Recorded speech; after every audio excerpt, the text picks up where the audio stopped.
In the aftermath of yesterday's December CPI in the United States, it's the disinflationary CPI. We get more data last night and today, which continues to point in that same disinflationary, if not outright deflationary direction. Now, this is a situation where it seems like that's good news, that falling or receding consumer price pressures would be a very welcome relief from the plague of inflation over the last couple years.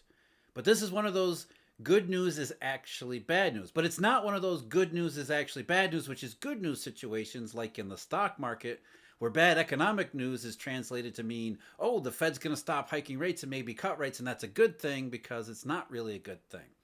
So, no, this is what should be good news is actually bad news because it represents the worst possible case.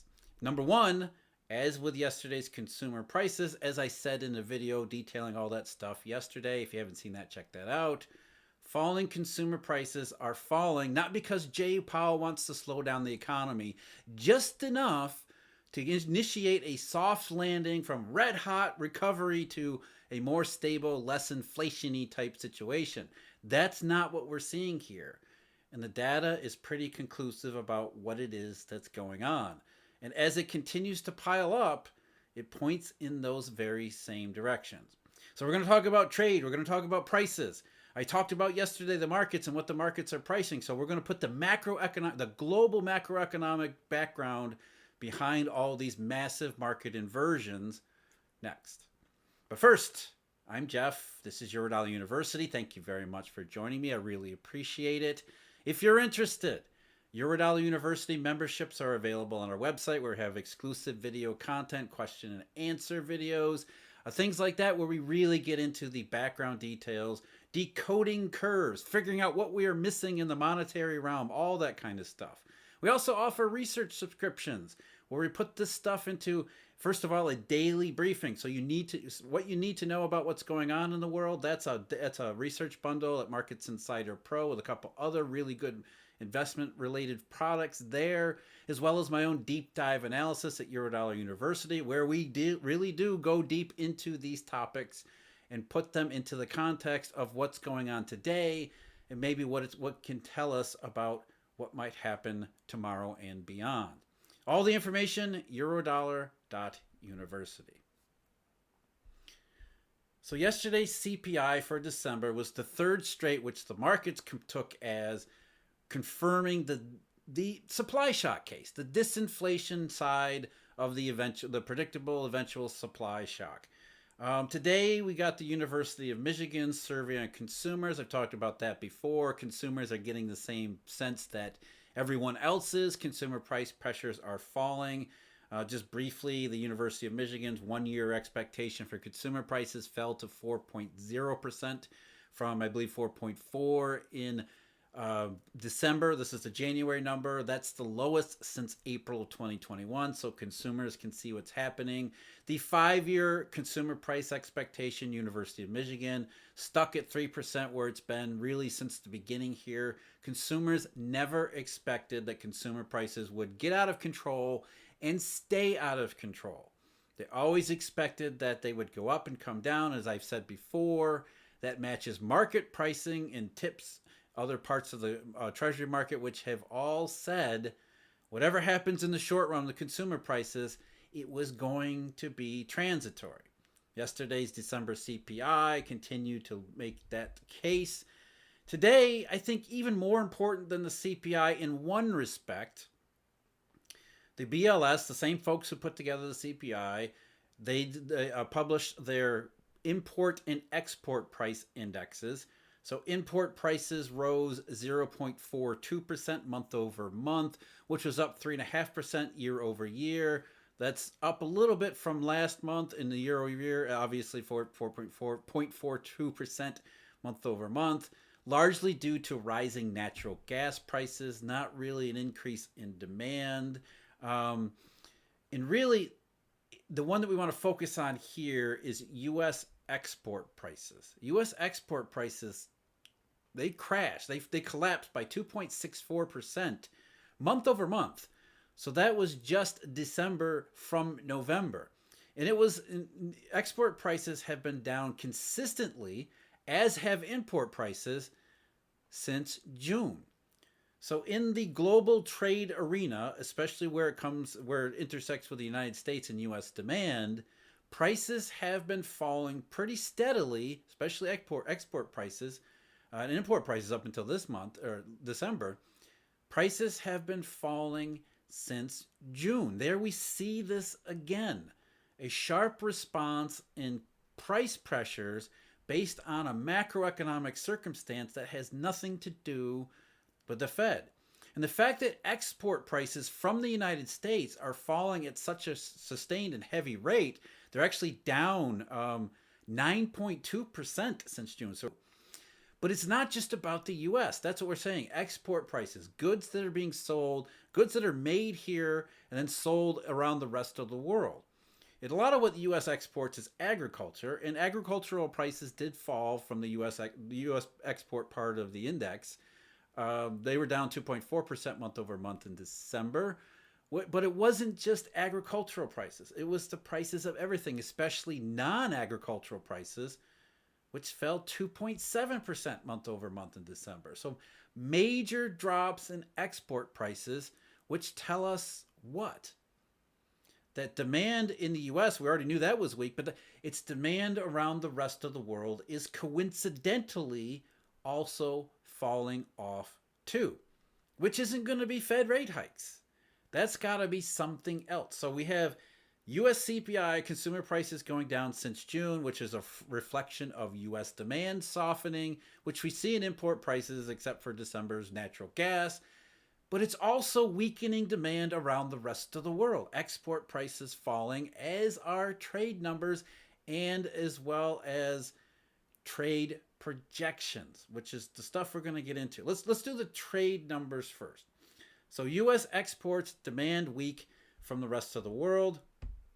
You're going to turn to China.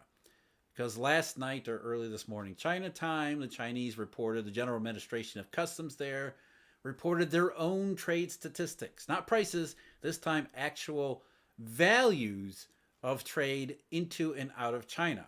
So exports out of China, so their proxy measure of global demand, fell 9.9% year over year. Again, this is by value, not by volume. They don't give us the volume numbers on an aggregate basis. For certain products they do, but 9.9% by value. And that means by volume, that's a pretty big drop, which of course I know everybody, that's just lockdowns, whatever the case may be. But you didn't see these kinds of value drops back when the ports were restricted and Shanghai was closed earlier this year. This is something different. And that something different extends, of course, to the United States. Exports to the U.S. were down 19.5% year over year in December. And that follows a 25% drop in November. Something big changed with regard to at least China's perspective of U.S. demand. U.S. demand seems to have fallen off a cliff. And again, these are value numbers. But it's not just the U.S. It's not just the U.S. Chinese exports to Europe tumbled by 17.5%. But I know, that's the ECB, rate hikes there. Not at all. Because Chinese imports fell by 7.5% year over year. Again, by value. Imports from Europe. China is one of Europe's biggest trade customers, especially Germany. Imports from Europe down 13.5%. But they were up 43.4% imports from Russia. We know what that's all about. So outside of the geopolitics with regard to Ukraine, China, the US, all what we're seeing here is a serious decline in global demand for trade. Global demand for trade translates into global economic conditions because in many parts of the world, global trade is absolutely crucial to marginal economic activity, especially demand. And the Chinese sit at the very center of this globally integrated economy, even though it's not as integrated as it was before and it continues to deglobalize in the long run. China is still the center of the trade universe.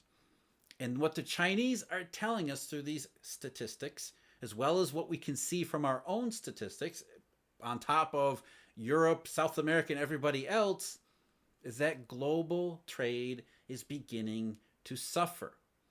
And that's an issue too, because I think many people, in fact, I know most people have a misperception about global trade's role in the economy and the recovery after 2020. First of all, this picture that there was a recovery, that it was red hot. And how could it not have been hot? The goods economy must have been absolutely red hot because of everybody shopping, the logistics, the everything that we've been talking about over the last couple of years has been focused on, it seems, global trade. It must be red hot. So we're going to turn to some trade statistics now, broader trade statistics than individual countries. We're going to go to the WTO for these. And they're updated through the end of the third quarter, which ended obviously last September. So we don't quite have the fourth quarter numbers where things really start to get dicey. We don't necessarily need them. And what you see when you look at the WTO trade data, they helpfully break down the differences between trade values and trade volumes. By value, it looks like the economy, the global economy, experienced a wonderful renaissance from the 2020 lows. In fact, it was enough to maybe put the trade system back on track of where it should have been after the 2008 recession, which wasn't a recession, which knocked global trade off, and it had never recovered. So by global trade values, since this mess really began at the start of 2021, so going back to the first quarter of 2021, the WTO says exports, which is just the other side of imports, but total exports by value were up 25% to the third quarter of last year. So the start of 2021, or the first quarter of 2021 to the third quarter of 2022, 25% increase, which sounds true. It sounds like an absolute legitimate boom. But when you look at the WTO's data by volume, they're up only 4.8% in that same period. How can that be? Because it was a supply shock. That 4.8% increase in volume came at a time when ships could not be serviced at West Coast ports, various lockdowns in China, which had a problem, logistical problems managing even that limited flow of goods.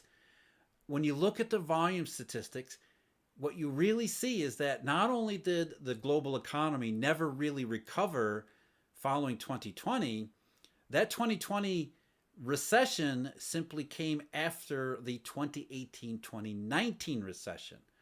So the global economic system, trade system in particular, never recovered from 2018 and 2019, despite all of this rhetoric about red hot inflation, economy, need to slam on the brakes and all that stuff from central banks. It never really happened.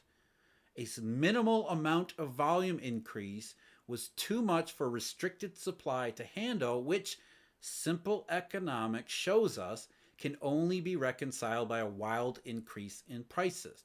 Volumes did not increase all that much, never recovered. Values made it seem like the economy was red hot when it never really was. But now we have a major problem, because now the economy, after having suffered that supply shock and the supply imbalance, meaning price imbalance, but not only that, as I mentioned in the other video showing how it was never inflation, this supply shock price effect redistributed a whole bunch of economic activity and resources in the most unproductive fashion. Shippers, record earnings on smaller volumes. Shippers are not going to be hiring millions of workers to continue the circulation throughout the economy.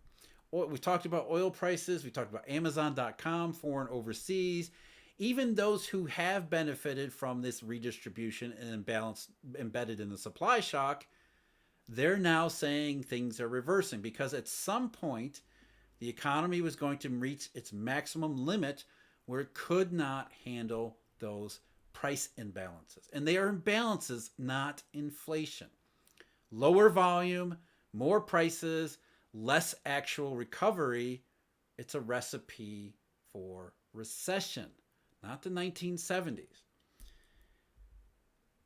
More and more we continue to hear that from those who have benefited the most from the supply shock era, not just the Chinese in their November and now December export statistics, but also from shippers. The very companies who are moving all of these goods around, the very companies who have experienced this massive windfall in revenues and earnings, even though they haven't had to do all that much to get it. A big one, I want to focus on Moller Maersk, the big Danish firm. You could look, it really doesn't matter. All the other shippers are saying the same thing. But in light of the WTO cutting its world trade estimates for next year, and they cut them pretty substantially, even though they're still optimistic. The WTO said that, previously they said that global trade volumes would grow by a relatively unimpressive 3.4% in 2023. That was their previous estimate. As of October, they trimmed that down to plus 1% volume growth in 2023, but that contains an unusually wide variation.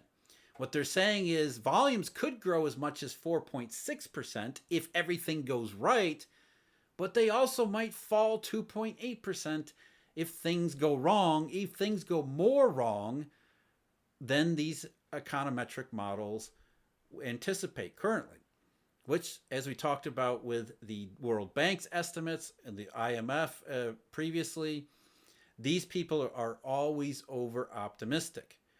And more, getting back to Moller Maersk, we're seeing that it's most likely to be the worst case, the minus 2.8% for trade, than any of the other cases.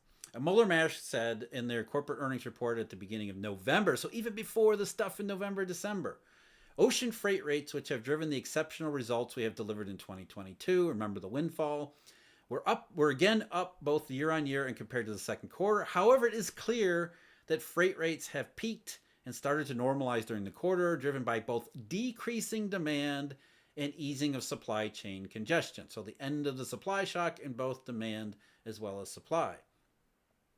Back to Maersk. With the war in Ukraine, an energy crisis in Europe, high inflation, and a looming global recession, there are plenty of dark clouds on the horizon. This weighs on consumer purchasing power, which in turn impacts global transportation and logistics demand, which is why Maersk was hyping up their logistics business and saying, forget about ocean, transport's done. We've got major problems in transport because, as Maersk CEO said on an early November interview with Bloomberg, Europe is close to entering recession and the US is not far behind. He can see it within his trade business. Global trade, and remember where he started all this was in US export prices, which along with what Maersk and all the other shippers are saying, warning about recession, shows that consumer price pressures, all of the supply chain stuff, the alleviation of pressures is not about rate hikes. It's about recession. All of these things continue to point in that direction. And it also tells us that June last year was the peak, long before the Fed or the ECB or anybody else really got going with the rate hikes. The global economy slammed into the downside of the supply shock.